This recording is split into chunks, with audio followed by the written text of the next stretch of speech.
ask you a couple questions? Yes, and please feel free to do the follow-ups here so I don't gloss over anything. For Knoxville, something as simple as like 46 comps. Where are those comps going?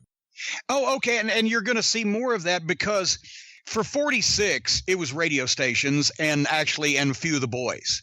Because a lot of times with the radio station, there was one radio station in Knoxville at the time, WIVK, that was the most dominant radio station in any market in the country. It was the country station.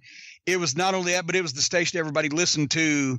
Fucking hell, it was, the listenership was 4 or 5 times over the next competition. So they were expensive. And we would do spots just to have a presence there, but we couldn't spend enough money to have a real big schedule. So we would go to the rock and roll station, which at that point was like a fifth as expensive as the country station, and we'd do but they would do cash and trade deals where instead of $500 worth of spots, you could pay $250 and give them $250 worth of tickets. So we got $6 general admission ticket. Here's 40 of those, 50 of those. That's $300, $250, whatever.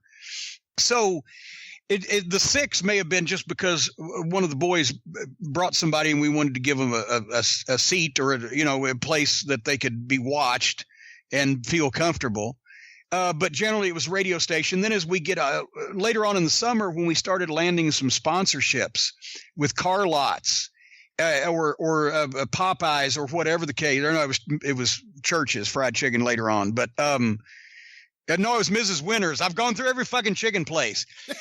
Sponsors, car lots, various fast food outlets, whoever was sponsoring us at the time would get tickets as part of their package. So sometimes we'd have 300 comps out, but if somebody paid us $2,500 and part of the deal was we ran TV commercials that didn't cost us anything and gave them 60 or 80 or 100 tickets at $6 a piece to a show, we were still coming out ahead.